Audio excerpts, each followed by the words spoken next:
Right then, guys, we are here in Türkiye for the final 2 rounds of this year's World Rallycross Championship. I am joined by none other than Timmy Hansen, the man who won here. 2015 was the last time we were here, isn't it? Yeah. Time flies. I just said to Kevin that I was younger than he is now when we were last racing here, and I won. Irritatingly, except for the beard, you look the same. You haven't aged much, mate. And the grey hair. No, put it back on, put it back on. Listen, the first thing we notice at the start line here, 5 cars are going to be coming off here. Yeah. But when you go down there, it doesn't look like you're going to get 5 in. That's going to be a real squeeze off the start line to turn 1.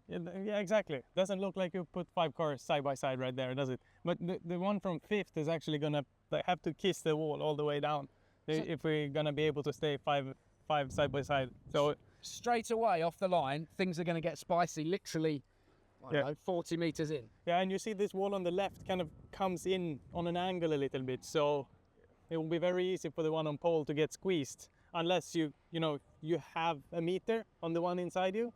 If you're a meter behind, I think you're in trouble. Let's go down and take a look at turn 1, because if you think it gets tight here, trust me, when you're the way out of turn 1, things get even more fruity. Let's go and have a look. Right then, so there's the start line down there, 5 abreast into here, but if you think that's tight, have a look out how much tighter it gets on the way out of turn 1. You may be getting a maximum of 3 cars through there, but you would hope by that point it will have all kind of sorted itself out by then. Yeah, if 5 cars attempt to go there, 5 cars will not come out. That is for sure, And again, we see like the wall here coming out, like inside the car, it really feels like the wall comes towards you.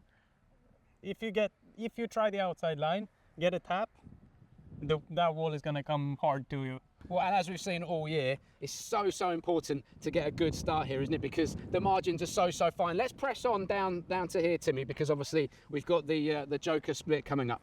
Right then, so you've got maybe 150 metres off turn 1, haven't you? And then you come down here. Now the standard lap is this kind of long sweeping hairpin. And then of course you've got the Joker there. Talk to me about the Joker split and the Joker merge. We've seen a bit of action in there in the past. Yeah, I mean, it's super wide. Even for being a Formula 1 track, this is very wide. Yeah. And this is why it's so good for overtaking.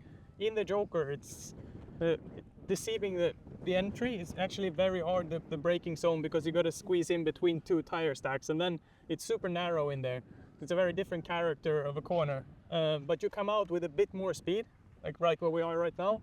And then from the Joker, you have more speed and you can commit for the inside down there. But you've got all this space, which makes the racing here brilliant. That there's basically no edge to the track. You just have to get to the next apex. Yeah, which means that you can squeeze each other very wide, but the race still goes on. Yeah, I was going to say, because it is so wide, you can carry so much more speed. And as you say, coming off the Joker, you're carrying way more speed than anyone else who's coming out the standard lap. So you're on the inside here straight away. So straight away you're in a position to be able to stuff it up the inside of somebody. Yeah, this is where me and Larson went side by side in that semi-final. So Larson came from the Joker and we go side by side here. He decides that he doesn't want me on the left side to have the inside there. So he runs me really wide. I say, definitely not, I stay inside.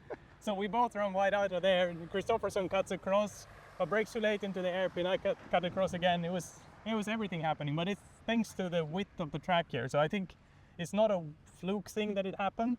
Like the track is actually inviting you to be creative. Listen, I want to talk to you about the differences between the internal combustion engine and the electric here, because this is a busy lap. There's lots of heavy braking zones. There's lots of high speed stuff, but then it's got that mix of heavy braking zones, slow stuff, and we've seen it all year. The electric car seems, in the slower stuff, seems to be harder to rotate. You haven't got the prop shaft. You can't drive it in the same way. It's not as nimble. So do you guys think you're going to get punished a little bit in the electric cars here? Yeah, the only thing you didn't mention there, which is true, this track doesn't have any big straights. Yeah. It's kind of fast sections, but there's no straight where you just really get where you can exploit the electric power. Exactly, the 700 horsepower. So, like, really, the only advantage we have, it doesn't come into play on this track. So, electric versus combustion, I expect this to be one of the more difficult tracks for the electric cars. But that said, like, I feel very good around here. I know the Peugeot is very good, so nothing's over. I feel very ready to just jump in and have a good time around here. It's a nice flow to the track. Like, I'm looking forward to going, and it's Rallycross, and we're gonna fight to the end. I think Portugal was finally our turn to shine with the electric, but no, I've enjoyed it a lot. It's nice to do Rallycross, and I think it's good for the fans that noise is back on the Rallycross track when the cars are on the start grid. There's some magic in that people love. So it's going to be even more interesting next year. Hopefully we've got more cars on the grid. There is a lot of interest, like internally, for people to enter. Now I'm looking forward to next year.